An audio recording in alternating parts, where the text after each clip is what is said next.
Good evening again, everyone. Well, welcome to the Robertson School Speakers Series. Well, we seem to have a good problem this evening. We are short of chairs. Okay.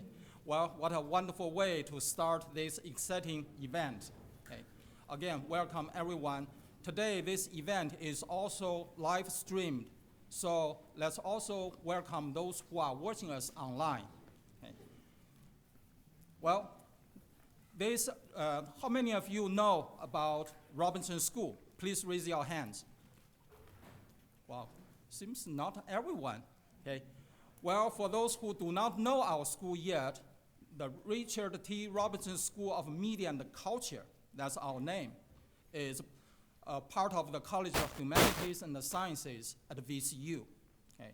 We are named after one of our distinguished alumni, Mr. Dick Robertson.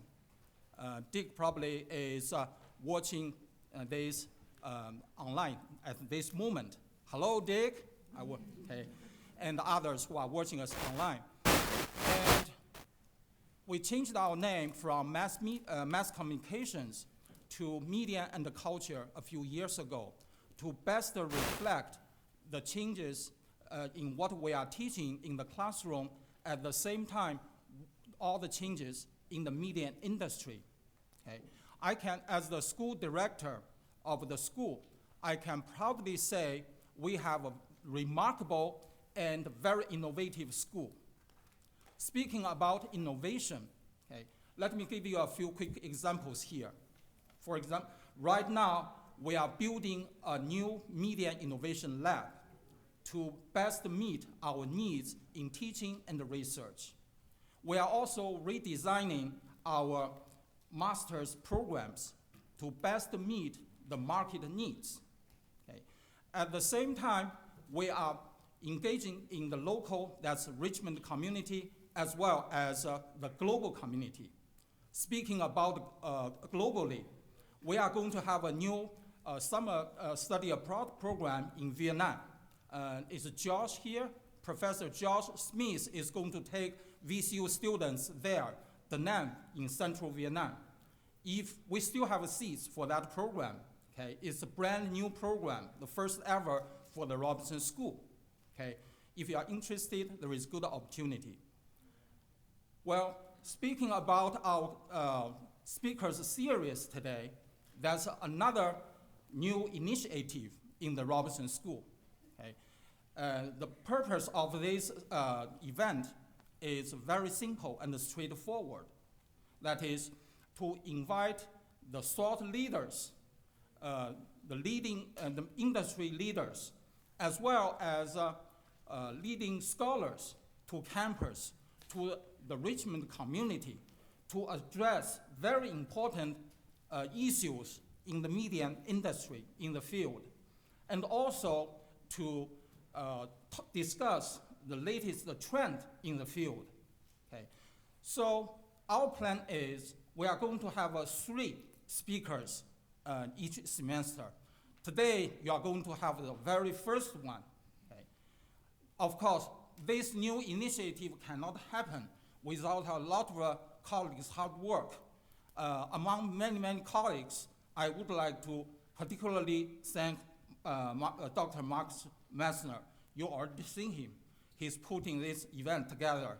Also, we have Peyton, Pan, and Josh, and many others who helped this event.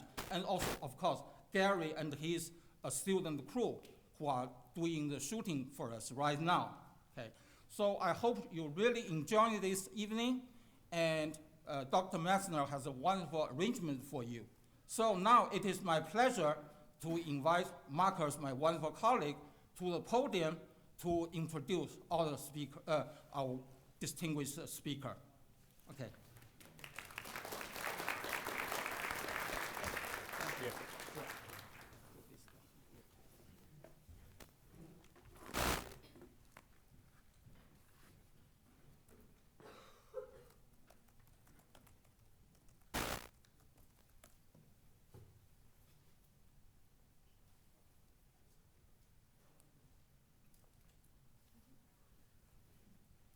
Okay, thank you, Dr. Chang. It's exciting to have you all here for our first Robertson School Speaker Series. And if you don't have a seat, it's my fault. So you can come talk to me and complain to me afterwards. We'll make sure we have a bigger room next time, but we think that's a great problem to have when you have the first speaker event and the room is too small. So we're very excited to have Emerson Brooking here as our first speaker, but before we get started, a couple housekeeping notes. Our VCU bookstore is here in the back, and you can buy Emerson's book, Like War.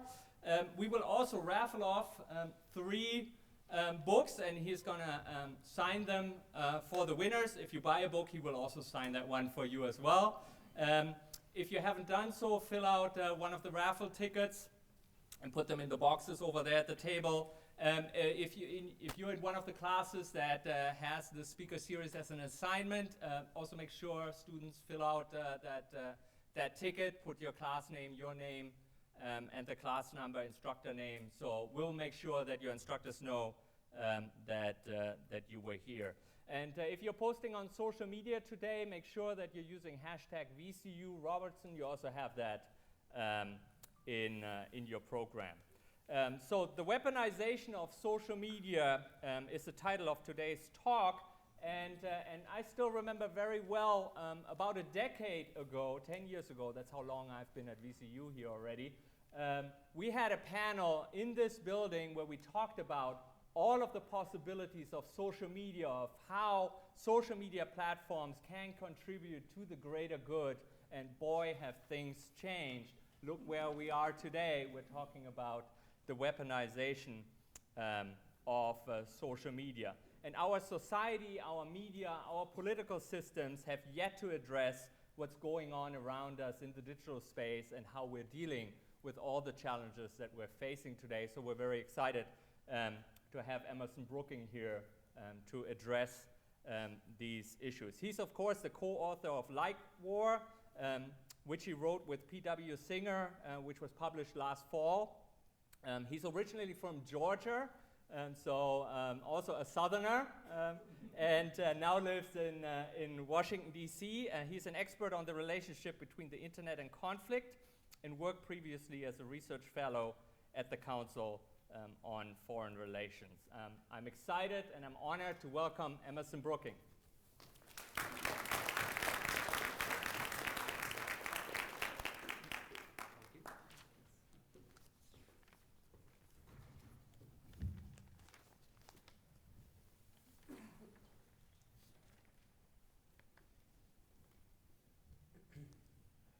Can everyone hear me? Great. So first off, it's an honor to be here. It's wonderful to be back at VCU, to be kicking off the Robertson School Speaker Series. And I'm indebted to Dr. Chang and Dr. Messner for putting this together and seeing fit to invite me back. I wanted to talk a little bit more about myself and my perspective because it might help the scene here. I see we have a diverse crowd from really across a few different age groups. I am 29 years old, still doesn't feel like it, but that puts me smack in the middle of the millennial generation. I am of the first part of the millennial generation to have grown up with the internet, but not with social media. In middle school, the center of our social life was increasingly instant messaging platforms. Then it was Zanga in MySpace. Facebook came to my high school only my senior year, but it became a pivotal part of the college experience. Instagram came out shortly before I graduated school. Snapchat came out after I graduated. So I've seen the rapid development of these platforms and the way that they affect social life, but in other ways, my perspective is entirely different from many folks here in this room. If you're a later millennial, there were no previous communications platforms. You grew up with Facebook, and it absolutely dominated your social life. But I know now any freshmen here are really part of the leading edge of Generation Z, the post-millennials. And if you're part of that group, you didn't actually grow up with Facebook because Facebook was already being co-opted by old people and it wasn't cool anymore. You probably grew up with Instagram and Snapchat.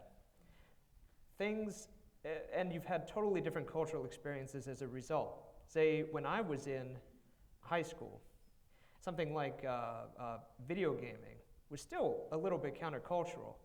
You've had shooting games like Counter-Strike, which basically you'd only have hardcore groups of people who were participating in these movements. Now, Fortnite is a cultural phenomenon across America, with something like 5 or 6 million players. And all of a sudden, these sort of gaming platforms are cool. And a lot of social life then revolves around the interactions that take place on these platforms. So really only a few years apart, but our perspectives are vastly different as a result. And I'm really looking forward to questions because there are a lot of things I don't know. I'm too old now, so I love talking to people who are more immersed in these newer platforms.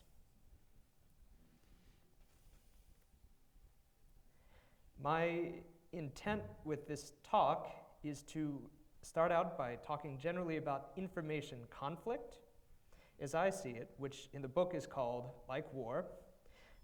Then talk a little bit about the new information environment we live in, the nature of secrecy, the availability of information, and the different ways it affects our decision making. Then I hope to talk about two sorts of information conflict, the kind of conflict we can see, and then the conflicts that we cannot, and how each of them seek in different ways to push us toward one conclusion or another. And then finally, I want to talk briefly about the growing political power of Silicon Valley and considerations for people in this room regarding the nature of democracy and objective reality. So what is like war? There are two answers here. The first, I'll just read it, a contest of psychological and algorithmic manipulation fought through competing viral events. A viral event is any story that you might see through the information environment, whether it's true or not. It's any fact, any image, picture, meme, you got it. It's anything that is trying to push someone in one direction or another. And whether these information events rise in the system, whether they reach a lot of people, is dependent on the attention that they receive. That attention is measured in page views, in clicks, and in emojis, and in likes. In anything you do on these big social media platforms, and I talk principally of Facebook, Twitter, and YouTube in the West, anything you do to privilege one piece of content at the expense of another. And whether or not you realize it, there's this intense battle going on for your attention. And you have a variety of actors resorting to a variety of practices, some good, many not, to try to win out a tiny bit in that information conflict. But this like war also gives way to a new mode of political and military conflict premised on the command of attention. It becomes possible to win a political campaign, to win a battle, to win a tug of war for public perception simply by having smarter, better command and a better social media presence. And a little bit on my background, I came to Washington, D.C. with the intent of studying U.S. defense policy. I'd grown up with the internet, but that wasn't my primary focus. So as I was studying defense strategy and budgeting, counterterrorism practices, I was following some of the very first usages by terrorists, by military groups of social media to try to weave a new narrative which would give them some advantage or another. And I began to think early about the potential consequences for this in military conflict more broadly. So I've been following this subject since 2012. And the big thing to know about military theory here is this guy called Karl von Clausewitz. If you take a political science class, you probably hear about him. He was a Prussian military theorist in the early 1800s. He wrote hundreds and hundreds of extremely dry pages on different aspects of military theory because he'd just come out of the Napoleonic Wars. His big takeaway, which is repeated today ad nauseum, is that war, political violence, is a continuation of politics by other means. When you're attempting to resort to violence, to resort to a military usage, what you're really just trying to do is accomplish a political objective that you couldn't accomplish by more peaceful means. And then how do you do that? Well, Clausewitz tells us that you target the center of gravity, that thing which compels your adversary to resist whatever political objective you're trying to achieve. And for hundreds and hundreds of years, the center of gravity was the enemy army. You'd send your army out into the field, find them, beat them, make them flee, and then when the army was gone, you won. Things got more complicated in the 20th century with the development of air power, because suddenly you could target an adversary's civilian industry. You could directly attack the civilian population that was providing the political support for the conflict to continue. That's why we saw such great strategic bombing campaigns in the Second World War going on in the Vietnam and Korea. And all along the way, some theorists were thinking maybe there was another center of gravity that you could target, and that was the psychological center of gravity. If you could convince an adversarial military or civilian population to stop fighting, that it wasn't worth it, you could win a conflict without firing a shot. The problem is, this wasn't very effective. In World War II, we had vast leafleting campaigns that didn't lead to much. We had the Germans hired over 1,000 people to develop comprehensive radio programs, which they blasted at the West. It came of nothing. The technology just wasn't sophisticated enough to target that particular person in a Western nation that might be sympathetic to the Nazi cause. In Vietnam, alongside more bombs that we dropped in World War II, we dropped something like 2 million tons of paper leaflets over North Vietnamese cities, trying to entice them to surrender. There was never a chance of this working. And in fact, these leaflets became popular because they were high-quality toilet paper. But now, with social media, with the fact that so much of our political and social life takes place on these platforms, we've opened up an avenue where there really is a possibility for someone to target that center of gravity, to attack a rival political system or manipulate the perceptions of that population, and to achieve a military victory without firing a shot. So this is the other big word I wanted to go through, and I suspect since we have a lot of communication students here, you've heard it. But when we think about the social media revolution, we're really thinking about the last 10 years of the development of these platforms, where they've gone from being used mostly by young people to being used as the primary medium for politicians, for journalists, for all sorts of things that inform the fabric of our nation. And what's at play here is a phenomenon called disintermediation.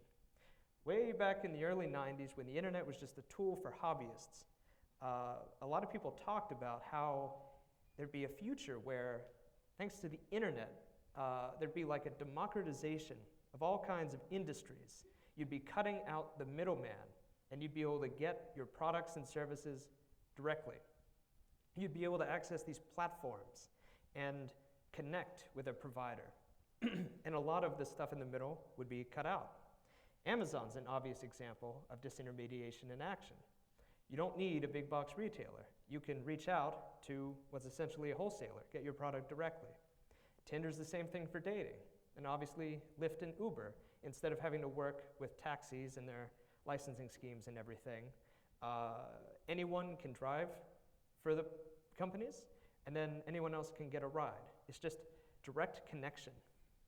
And Facebook and these other platforms work on the same principle.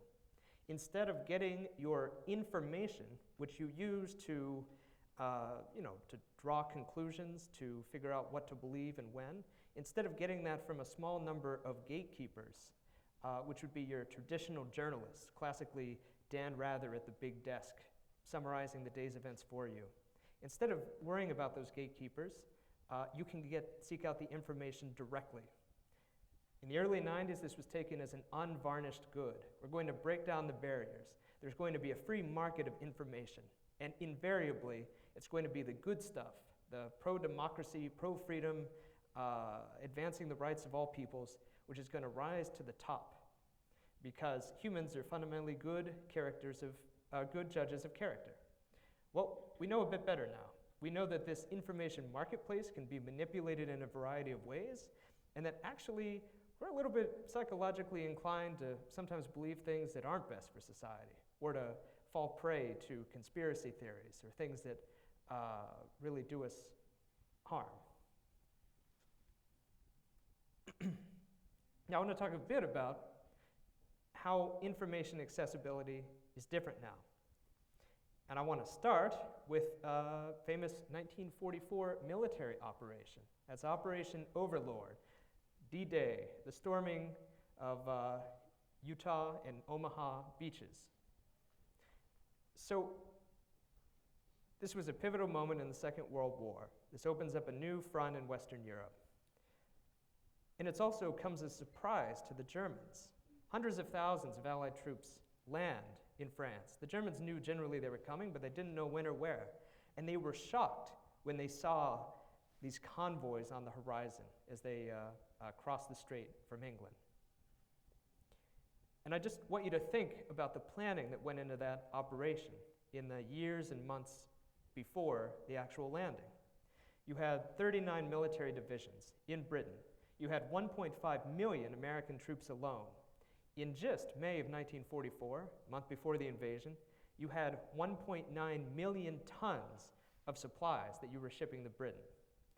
That is huge operational planning. But the destination didn't leak. The secrecy was maintained.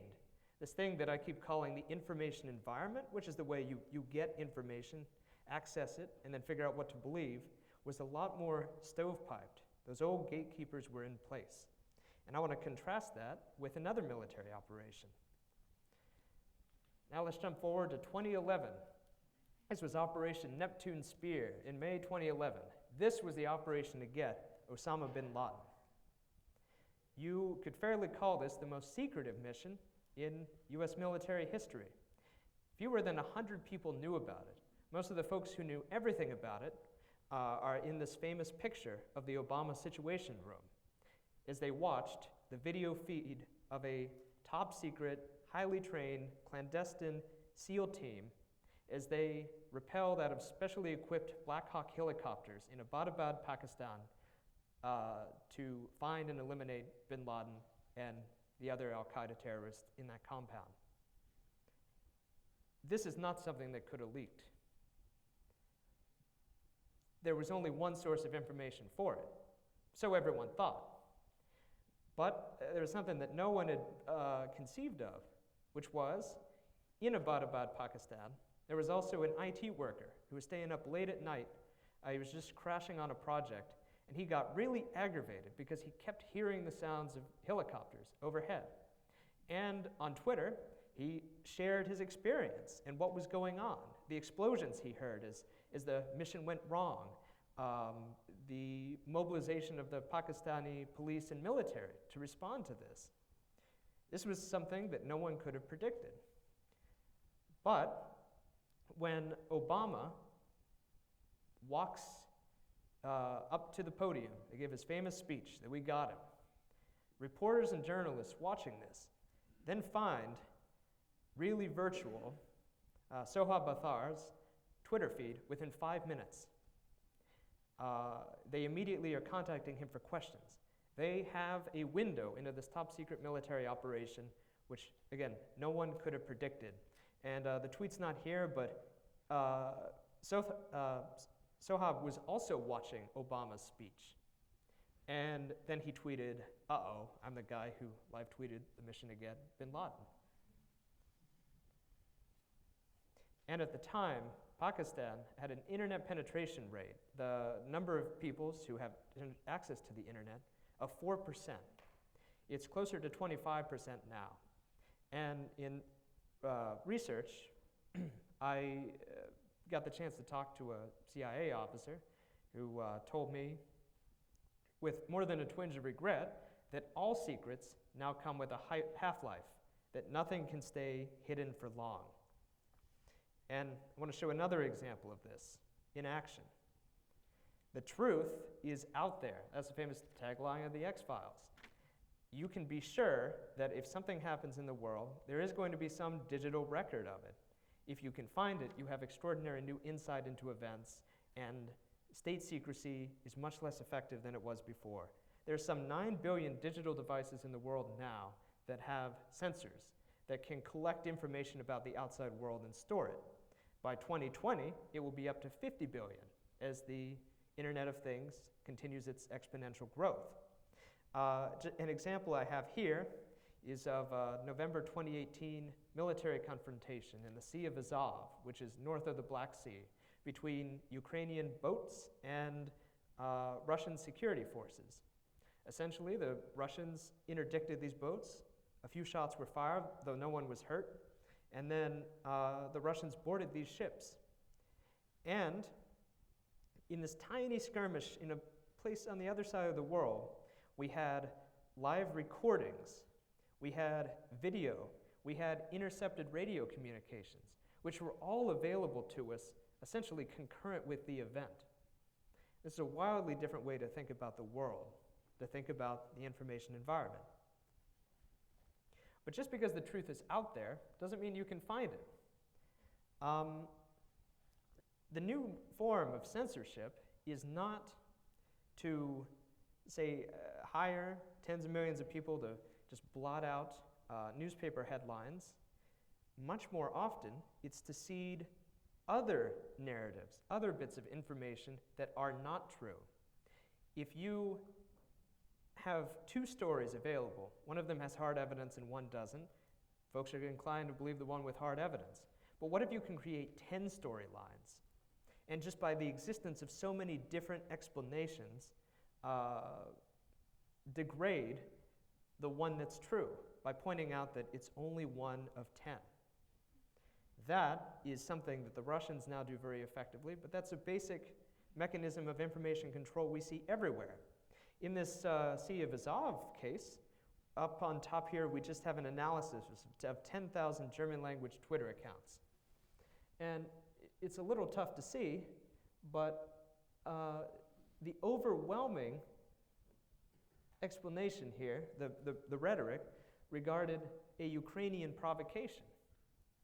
Only a few people were talking about, say, a political solution needed. Although we had the facts available, someone was running a bunch of German language accounts suggesting that it was the fault of the Ukrainian military.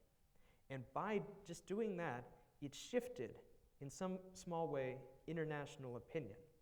These sorts of things can be done cheaply, but they're extremely effective. And as all conflict essentially becomes international with international observers, this is a strategy upon which virtually everyone is relying.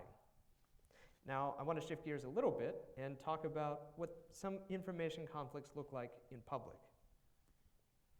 And I want to start by considering a bar fight. I want you to think about performative violence, which is what a bar fight is, which is what really a lot of conflict is. It's never really the ideal outcome to throw your army or throw your body or reputation into a violent scrum where both of you are slugging away at each other. Instead, you want to look strong without actually having to commit.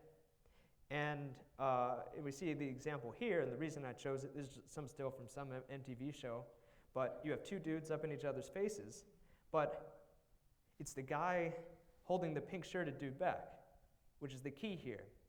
You're up in each other's faces, but you always want that friend who's holding you back while you're performatively trying to escape their reach to attack. But you don't really want to attack. You just want to convey that you totally beat them up. But maybe not today. That's a hyperlocal example. of something which is now essentially a global phenomenon, because the modern kind of bar fight isn't just between two rowdy people in a bar, it's between any two people on Twitter, it's between any two diplomats, any two nations, and the nature of even like crime, which I'll get to next. Today, all the world's a stage. And I speak to a lot of audiences who are military, State Department, and they know a lot about geopolitics, but a lot of folks don't really follow criminology. But a lot of the things I'm talking about, this changes in the information environment, actually originate in the study of gang behavior and patterns of gang violence. And I'll tell you briefly the story of Shaquan Thomas. He was born in south side of Chicago. He was a very talented musician. But he was also part of a street gang, a franchise of a street gang, known as the Gangster Disciples, and he wanted everyone to know it. He had a prominent YouTube career. His videos would typically get over 1 million views. But that made him a target, and he reveled in being that target. Hits were placed against him. The first time, the gunman missed him, nothing happened. Second time, the gunman come again, he escapes, but a bystander is killed. Each time that Thomas survives these brushes with death, he does a new video where he's calling out his adversary, saying, you can't even shoot. He uses it as fuel to increase the power of his online persona, because to him, his street cred, but also like the nature of his being was invariably tied to his online reputation. And as he puts out these videos, people want to get him even more. And then the third hit succeeds, and Thomas dies before he's 20. This has been written in many different places, but I like the way this old, now it's old, criminology study put it. The street is no longer limited to the perceptual horizon of the person walking down it. You can be just as offended, angry, your blood can boil just as much when someone disrespects you on Twitter or Facebook as if they were doing it in real life. In fact, in the gang scene, there's words for this. Back when Facebook was the primary medium in the, this was 2012, 2013 in Chicago, you had wall banging and Facebook drilling, where as an act of disrespect, you go on a rival gang member's Facebook page and just disrespect them, ensure that the whole world could see, and then they felt compelled to answer. But notice I said earlier gang franchises, because gangs often are in many different parts of a city, and they're in multiple cities going by the same name. In times past, gang violence was mostly hyperlocal. It was a competition over street turf. But now, when that big conflict has moved online,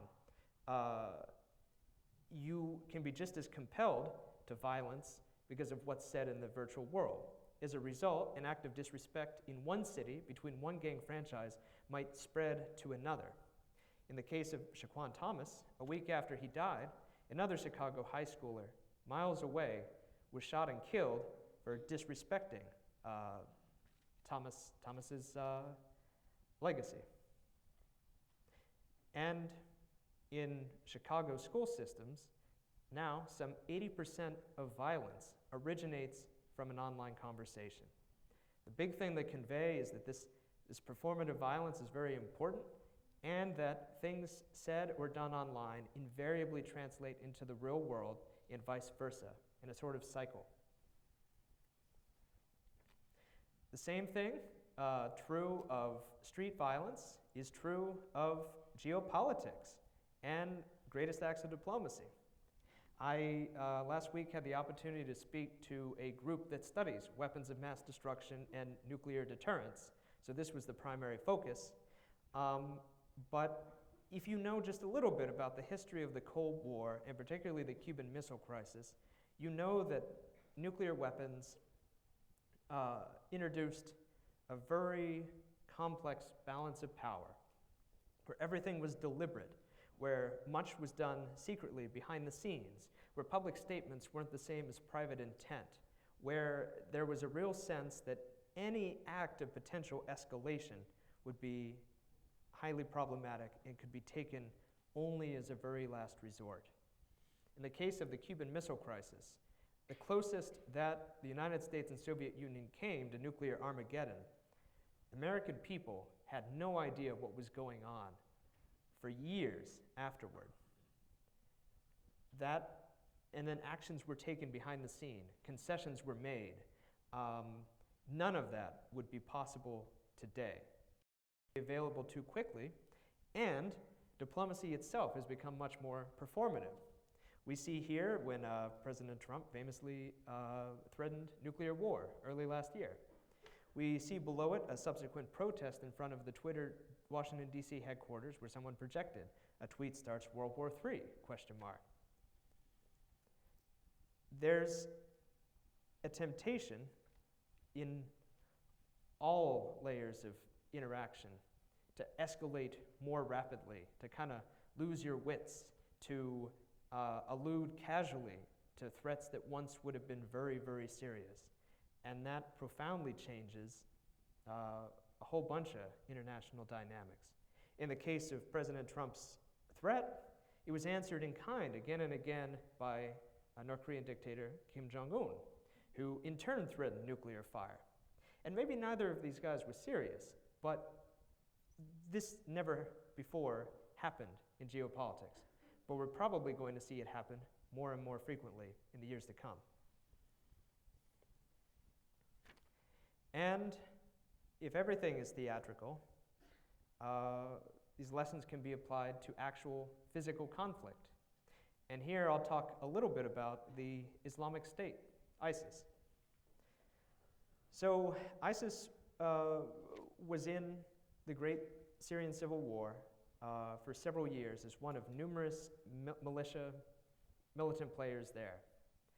But they rose to international prominence because in the summer of 2014, they invaded Iraq. But they did it in a unique way. ISIS fighters, like any guerrilla group past, did not have the best technology. They didn't have the best numbers. They didn't have the best organization or tactics. The force that invaded Iraq was basically 1,500 millennials in pickup trucks with secondhand AK-47s, no different from a conflict group 30 years ago. But they had something crucial, something different, and that was a social media campaign. In times past, when you launch an invasion, you want to keep it a secret. These guys took the opposite approach. They had a hashtag campaign. They had a smartphone app that you could download where you could basically tie your Twitter account into their messaging and help amplify it. At the time that they were storming into northern Iraq, they became the top trending hashtag on Arabic-speaking Twitter for 3 days. If you were online, you couldn't escape the propaganda that they were showing because they were conversant in Instagram and photoshopping and making cool new banners that all just expressed the inevitability of this black horde. So these 1,500 guys became an incredible psychological phenomenon, particularly for people who were in the path of their invasion.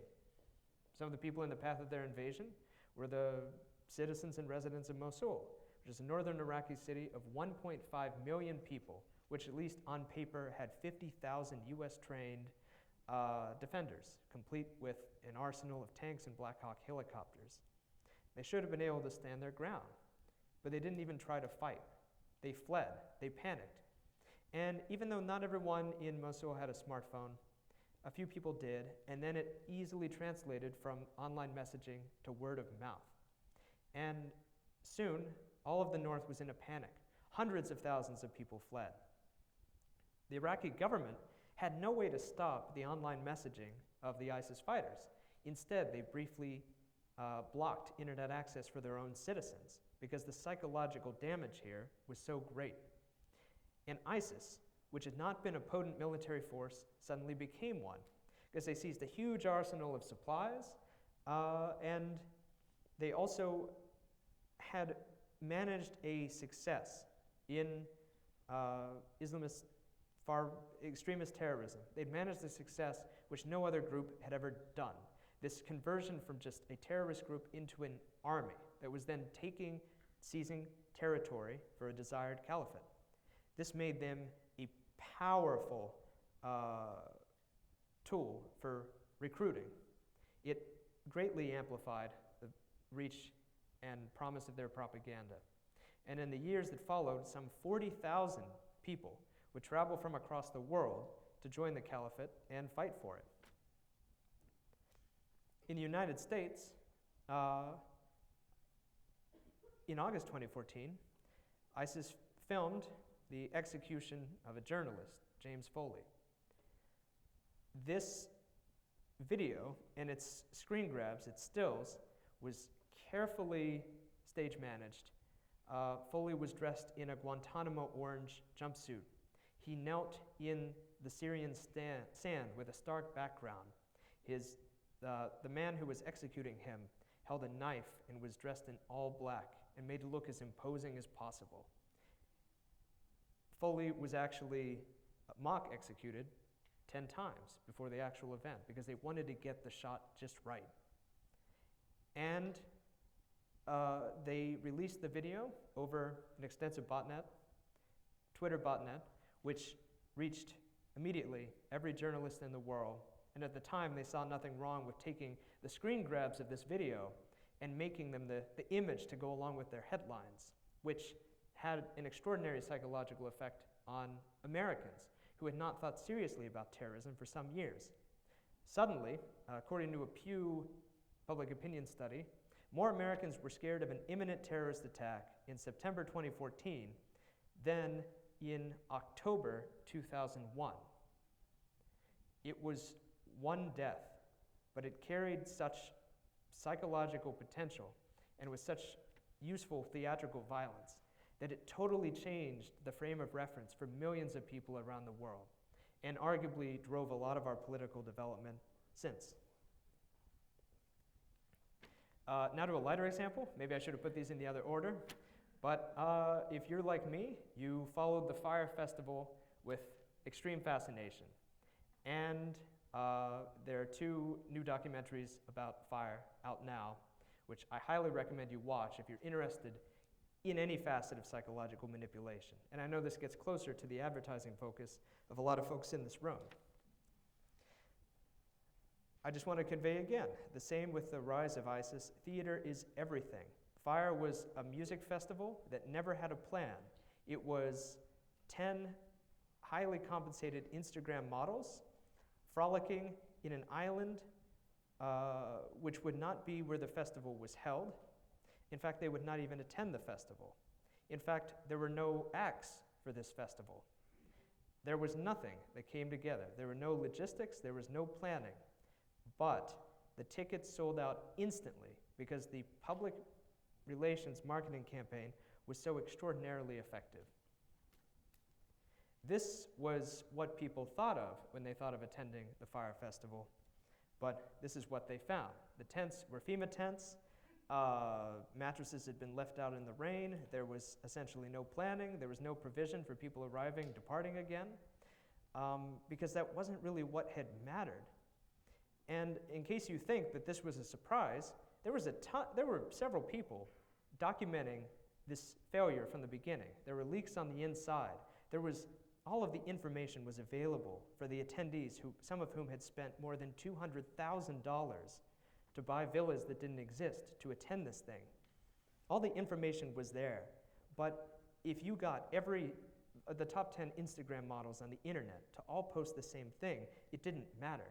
The power of that social media offensive was so great, it basically warped people's frames of reference. And say Kendall Jenner alone was paid $250,000 to make one post about this festival. But that post reached 102 million people, many of whom were then inclined to go. So the same thing that's true of geopolitics, gang violence, and war is true of advertising, is true of every aspect of our social, political, economic life today. And I want to talk about the other form of conflict. What I've been discussing is what happens in public, but we also need to consider manipulation behind the scenes. Sometimes you don't want people to know that you are manipulating them in one direction or another. Sometimes that's the most effective way to have people believe what you want.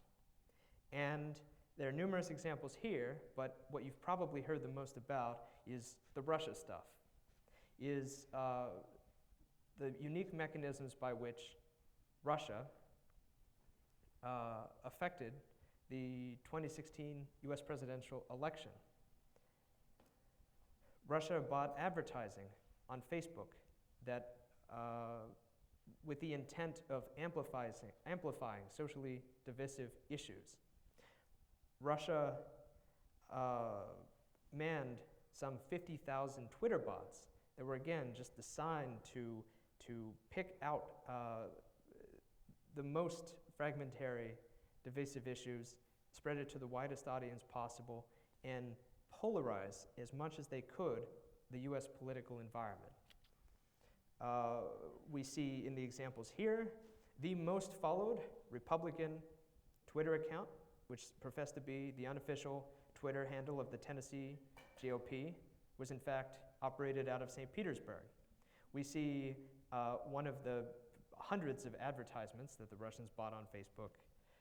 Press like to help Jesus win, that's my favorite. But they went a lot further than that. On Facebook alone, their messaging reached approximately 140 million Americans, which is more than the total number of voters in the 2016 US election.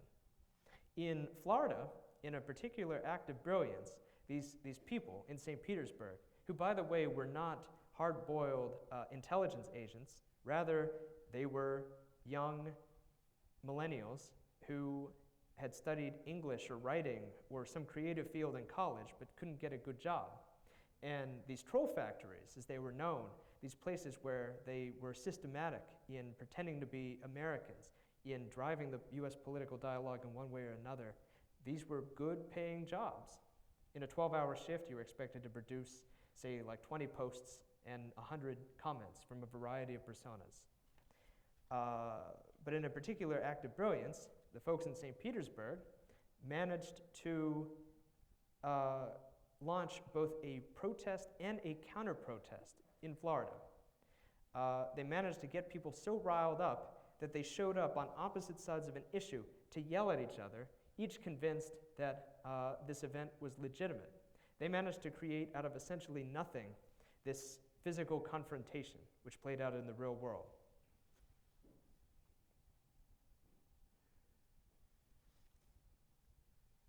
And for a particularly stark example of what a secret influence campaign looks like, this is a map of Twitter conversation regarding 2016 shooting events and hashtag Black Lives Matter.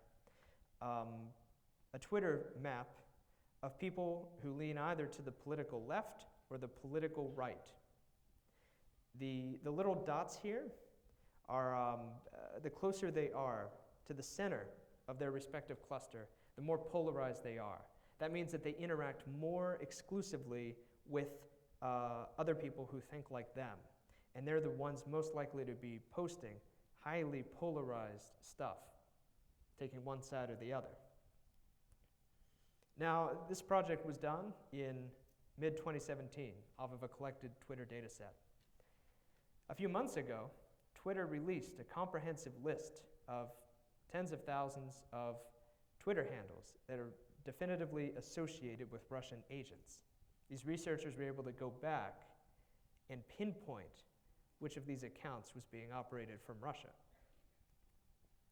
And here we go. At the center of each of these clusters, you have actors who are not part of the US political dialogue, who don't care about the outcome of the US political dialogue. Their intent is only to get people as angry as possible at each other, because the strategic intent of the Russian Federation in this information operation against the United States was not so much even to get Donald Trump elected, as it was to polarize and fragment the United States as much as possible and to attack our political institutions. And in case you think it's just Russia, it's not. Let's take this iconic photo over the weekend of a young boy in a Make America Great Again hat confronting and seemingly being disrespectful to a Native American protester. Because there was a confluence here in DC, there was a March for Life rally at the same time as an Indigenous Peoples rally. So these groups came into contention. There was a video of this confrontation that went instantly viral on Twitter that has dominated media conversation for the last 2 days. My intent here is not to take a side in this, but to show that from the offset, this was taken as just proof that these MAGA kids were being horribly disrespectful, that this was a sign, if you see the video, essentially a sign of contemporary white supremacy in action. Then more information comes out. It was possible that the Native American man had actually interceded to protect the kids from other protests, that things didn't look nearly so hostile in videos that were taken from other angles. The teen's family spoke up. They hired a public relations firm. Media stories changed overnight. We have evidence now that there were attempts on both sides to manipulate the hashtags surrounding the Covington Catholic School incident. So, we have to worry, when we think about disinformation, it's useful to think about Russia, but a lot of the craziest stuff is being pioneered by Americans. We're doing it to ourselves, and it's going to be absolutely overwhelming in the 2020 election. And what's the result of all this? I've alluded to it already, but it's political fragmentation. It's stasis or paralyzation. It's the reconstitution and reemergence of movements in this country that we once thought were gone. As people find each other online, as people are driven further and further into their echo chambers, as they increasingly dehumanize people of a different political bent and get agitated because the Twitter stuff is just like the bar fight. They mobilize in new and extreme ways, and we see here a still of the Charlottesville incident 2 years ago, where white supremacists who were thought to not be a political force in the United States any longer rallied in numbers at the Virginia University and killed a counter-protester. Now, very briefly about the role of Silicon Valley in all this. The power that they wield, these companies, especially these three companies, over our socio-political system is incomprehensible. It vastly exceeds newspaper, television, telegraph, any previous communications medium. And essentially everyone is on them. Facebook, just Facebook, not Instagram and WhatsApp, which are also owned by Facebook, but just Facebook has a user population of 2.2 billion people. Facebook is the second largest continent after the Asia Pacific. It is by far the largest country, and in another year, it will probably overtake the cumulative sex of Christianity in terms of population. That's a US-based company. It's a corporate actor. It's not a public one. But the algorithms that are set by this handful of Silicon Valley engineers exert an immense amount of influence over what we believe, over the way that information conflicts play out. And it's incumbent on us, on our generation, and the generation that's up and coming now, to think really seriously about the role of these companies, what the role should be, and the future of the information environment. And I'll leave you with this. In the course of my research, I watched a lot of old interviews with Mark Zuckerberg, back when, frankly, he was a little bit more candid and honest. Because you got to remember, Zuckerberg founded Facebook when he was 19. He was a sophomore at Harvard. He jumped on a plane to Silicon Valley summer of his sophomore year. He didn't come back to Harvard before he was a millionaire, and he was a billionaire within another few years. He had a good idea, he was a visionary, but he managed to get into social media at just the right time. In one of the first public interviews with Zuckerberg, when he's living in California in essentially a frat house that doubled as the Facebook headquarters, he gives this interview to someone who's holding like a low-resolution camcorder. Zuckerberg's holding a red Solo cup. He has a shirt that says, "I'm the boss, bitch." And he's rambling a little bit, but then there's a moment of clarity. And he says his goal in creating Facebook, even though he has a vision for it, the goal is not to create an online community, but a mirror of what exists in real life. Arguably, what we saw with the early development of social media was all of the good stuff, the democratization of information, of political expression, the new ways it could surface good ideas to into the political consciousness, ways that it could topple dictatorships in the Middle East. We saw all the good stuff, but now the bad stuff has caught up. And what we see now is that mirror. It's a reflection of both the good and ills of society. And it's up to us to determine what to do next. So with that, thank you very much.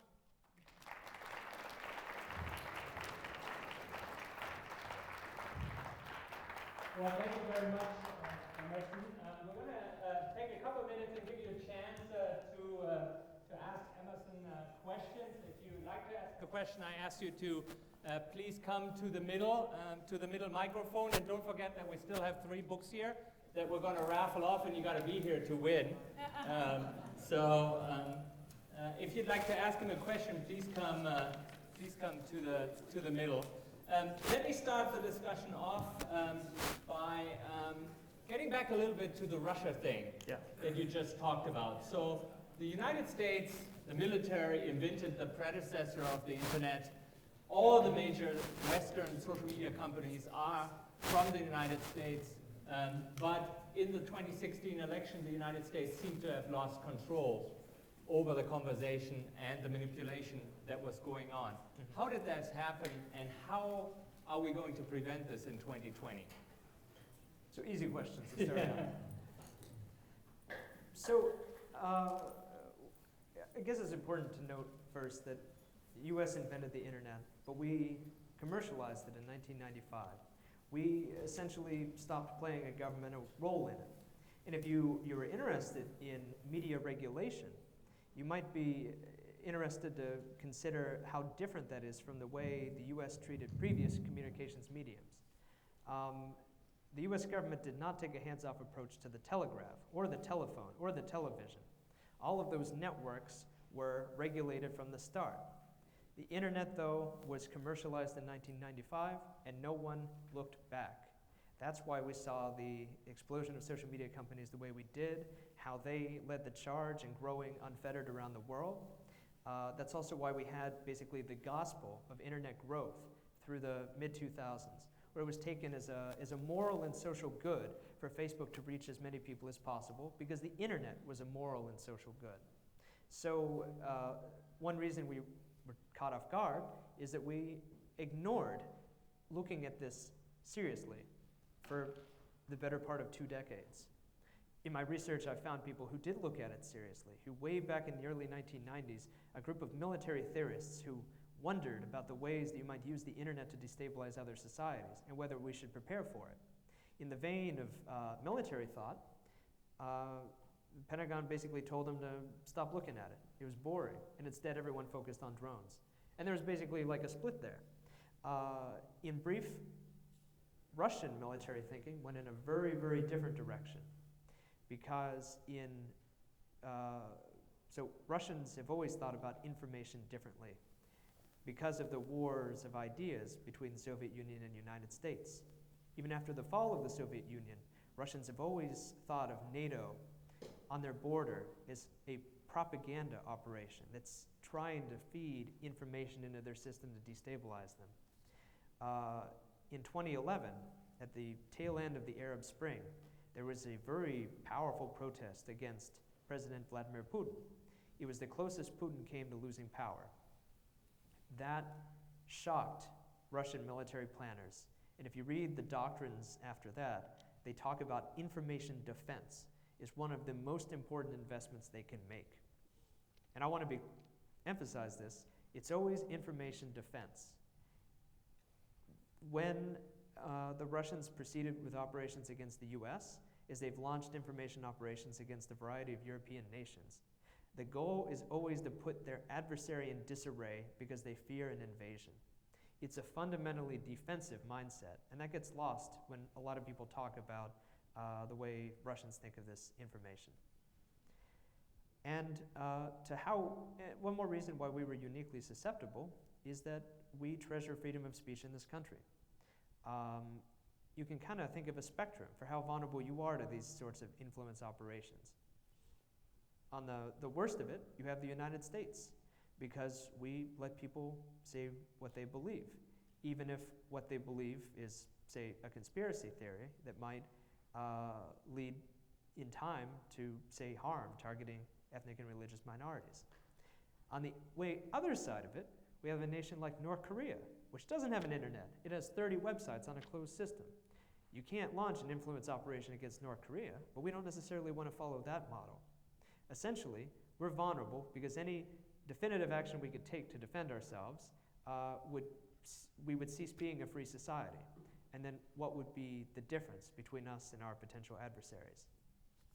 So, if we watch congressmen and women question Mark Zuckerberg in a public hearing, and we see how little the Trump administration has addressed the Russian meddling in the last presidential election, it really falls to the social media companies to come up with policies in the terms of use and in how they regulate conversations on their platforms to prevent from what happened in 2016. Are these social media companies up to the task at this point? Back when I was doing my writing, they were not. There have been a few flashpoints as the social media companies come to accept that they have political influence.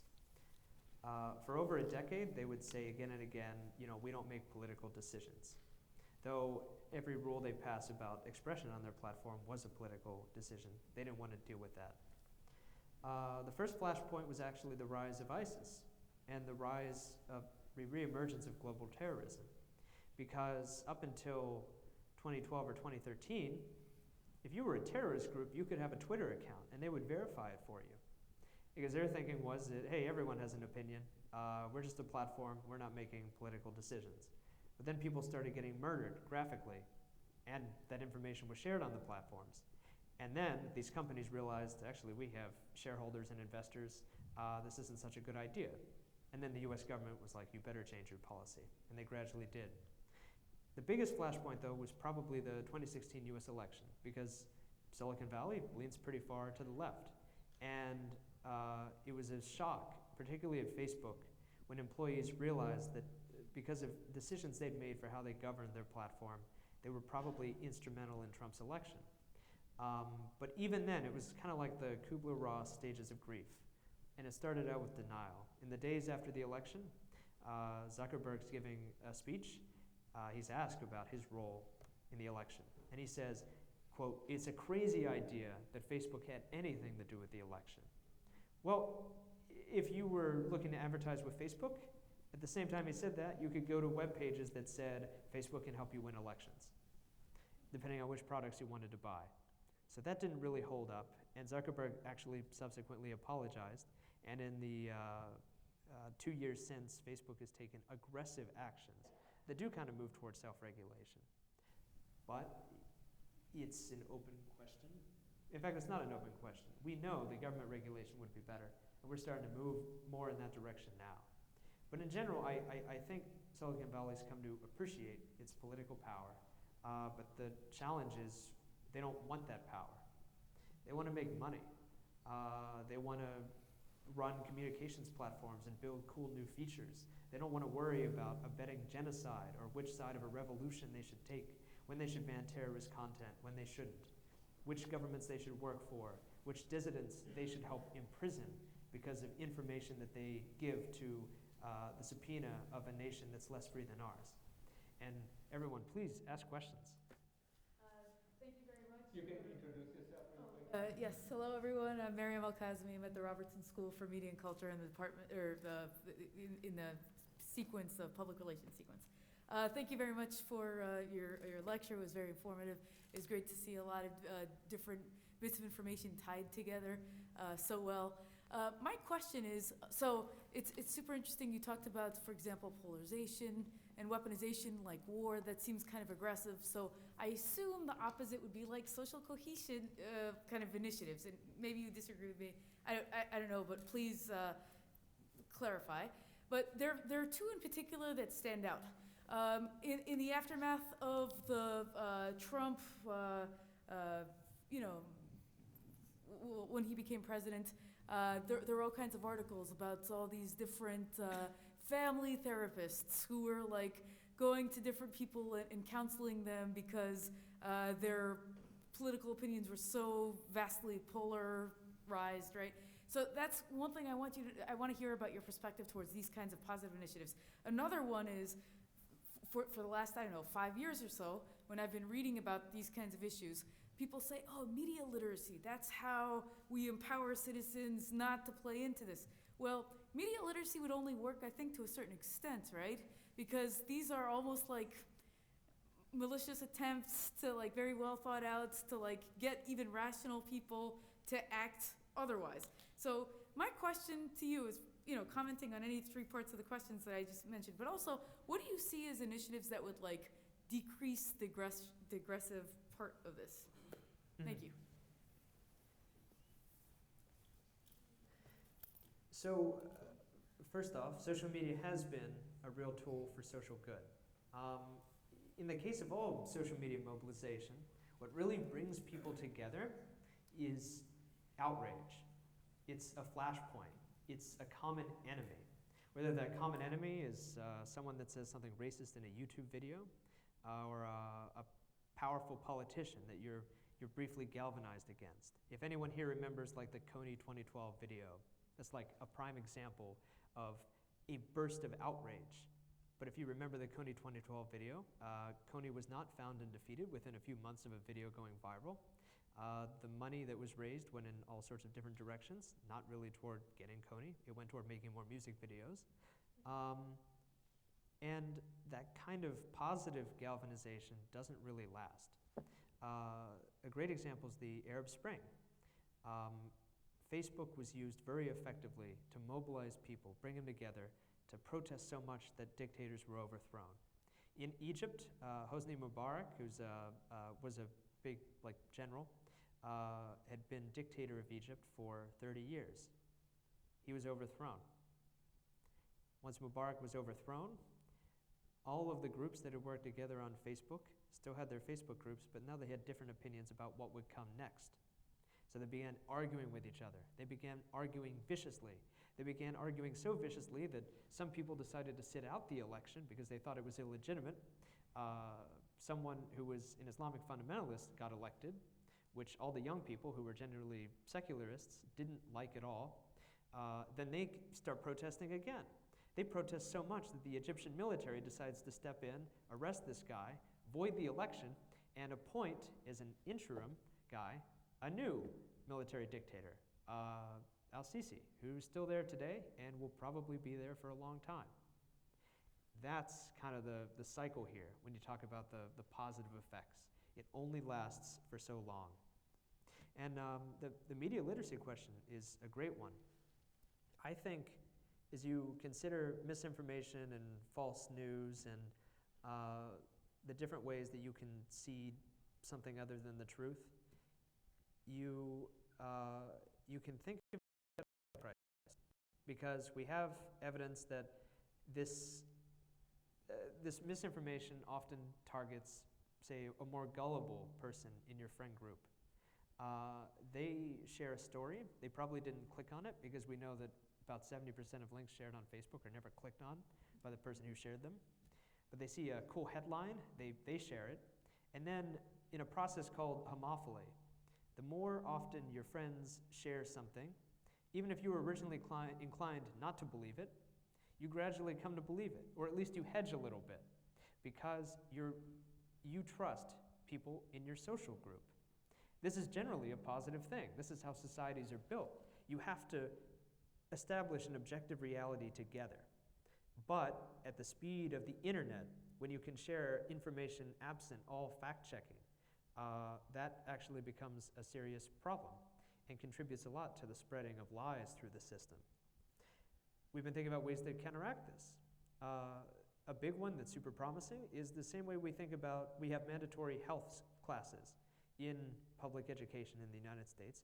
We should have public information literacy courses. And we also have studies that show the most effective way to teach people critical thinking skills is not to tell them what's true and what's not to have a class that says, oh, well, this climate change denier is wrong. Instead, you have students try to fool each other, try to create disinformation to beat the other one. And then through that process, then they themselves can determine what skills were used and whether or not they were led astray. However, we now know that the most dangerous threat in terms of spread of misinformation is not among the young who are growing up on the internet. It's among older folks, particularly people over 65 who have only now come to Facebook, which is the reason why Gen Z is getting off Facebook entirely. But as all these grandparents and older people who never used the internet before jump on, they're inclined to believe everything they see and pass it on. And you know, older folks have their own networks, and the contagion spreads very, very rapidly there. And for good or ill, it's folks in that last age bracket who are also the most habitual voters in American society. So the best solution there that we can think of so far is to maybe have public literacy in public libraries as well, and other initiatives to reach people who are beyond school age. But this is a very, very tricky subject, particularly in the United States, because media literacy taught by the federal government kind of screams conspiracy theory. And even very smart people don't necessarily wrap their heads around all the implications here. I was talking to two graduate students who were trying to design an initiative for the Department of Homeland Security regarding the spread of misinformation. They had the idea for a new little agency that would put out alerts when there was a false story spreading. And this is actually something that exists in Finland and in Estonia, nations which border Russia, which have had to deal with disinformation in a way even more stark than we deal with here. One of their ideas for this basically Amber Alert for false stories agency was to specifically reach out to politicians who shared a false story and tell them what was true and what wasn't. To which I responded, okay, we live in a democracy, so you would like an unelected group of civil servants to intervene every time the publicly elected official says something that they believe, which this agency says isn't true. That's not a democratic process. That's, even if it has good intent, that's an authoritarian process. So those are really the challenges we confront. For how to fix the internet, I think the most important thing would be to make it harder for things to go viral, to basically put brakes in the process, to provide time when information is spreading for people to add context, to fact check. Because basically human brains weren't made to operate at the speed that they are now. We aren't equipped to evaluate the truth this quickly. And it obviously shows in the breakdown of a lot of democratic processes. Do we have more questions from the audience? Anybody brave enough to walk up to the microphone? Yes. Hi. So, sort of related to that, I'm curious, is there a that would be more democratic? Whereas if unelected government or government officials were the ones trying to set the regulation, or even if it's companies or internet service providers, at some stage that can run into issues of censorship, especially from ISPs who may want to throttle or regulate things that they don't find beneficial to their image or to address their underlying cause of doing business, which is to make money. Is there some method that actually would be democratic that would maybe fix these issues? Because at every stage it kind of comes across as if someone has to basically put their foot down on it, and somebody, I imagine, would always cry foul or censorship or totalitarianism. Yeah. Well, no one's ever going to be happy in a society. That's something that like the Facebook people are dealing with, because these social media companies are businesses. They're used to their users being happy because that's how they keep their users. But governments don't work like that. Government, when it's working right, is in a democracy. It's different factions with very different ideas coming into confrontation and meeting maybe somewhere in the middle, or maybe one side wins, but that's how deliberation works. No one's ever happy. So that's definitely going to be the case here. People will scream authoritarianism. My sense is that at least the first steps are just light regulation, but it has to come. Here's something else. When people think about the government now, it's like this big mess of bureaucrats, and it's like far away. It's people who are disconnected from the people. But the intent of a government, just in theory, is to be the expression of the collective public will. We are the government. And as a result, we, as members of a democratic society, can only improve the internet by taking steps to enact some policy changes to regulate it. And a specific example here at the margins, bots, fake accounts, automated accounts. Why can't you just mandate that all bots are labeled as not operated by a human? They're being run by a script. That's a small change that arguably does not violate any freedom of speech codes. Twitter doesn't want to do that because their user number would drop by 60% immediately, and their share price would also drop, probably proportionally. But we have to start taking these steps at the margins. Federal Elections Commission guidelines for political advertising. You know, they're really strict on television and on radio. There's like the fairness doctrine. There's equal time. There's disclosures, you know, blah, blah, blah. I sponsor this message. When the first conversations in the United States were happening about political advertising on social media, Google showed up with like $1 billion and an army of lobbyists and successfully convinced Congress to put all internet advertising under the same category as skywriting, where, because skywriting is a short message, there's no room to put who sponsored it. That is how political advertising was regulated through the 2016 US election. Why can't you just make people disclose the organization they're with, and then be frank about who's paying them? These aren't hard steps. These don't infringe on speech, but these could significantly improve the discourse we have today. So thank you. Okay, we have time for one more question. What are your thoughts on Google algorithms and Facebook algorithms? Because it's people's jobs basically to decipher and figure out what are the Google buzzwords, and how do I make my headline so that more people will pick up my story on Google. And this is talking about like newspapers and things like that. And what are your thoughts, because now that you brought up Google, what are your thoughts on the responsibility that those organizations or their culpability that they have in the weaponization of social media? Yeah. Thank you. Thank you. So it really wasn't that widely covered, but probably the most consequential political event leading up to the 2016 US election had nothing to do with Russia. Instead, it was a decision by Facebook. Facebook, you can still use the platform today, and if in the upper right-hand corner, you'll see a list of trending stories. These are stories that are specifically picked out for you based on the algorithm detecting your interests. And until early 2016, there were humans in this process. Humans were looking at all of the links being shared across Facebook and then feeding into the system the ones that they thought should appear in that upper right-hand corner. There was a human then vetting whether some of the information was true or whether some of it wasn't.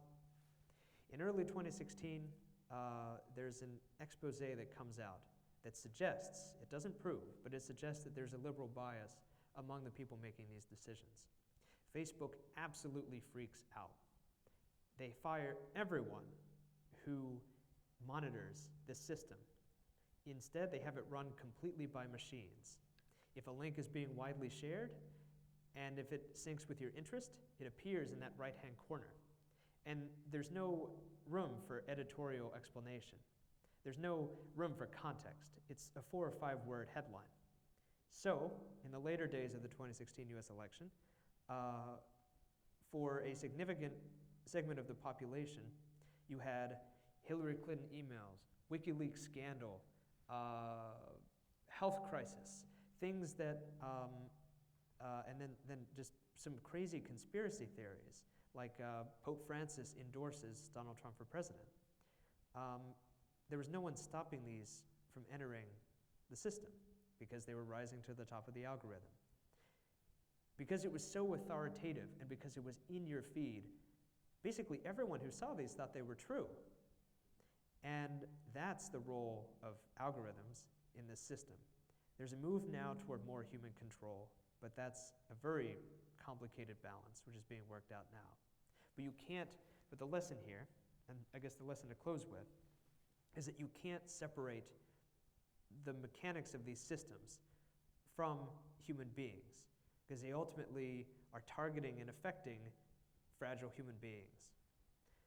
You have to have the two work in concord. And Silicon Valley eternally is looking for ways to take humans out of the system, to develop more advanced artificial intelligences to run the systems in their stead. But it's never going to work because that's not the way people work. So thank you very much. Thank you.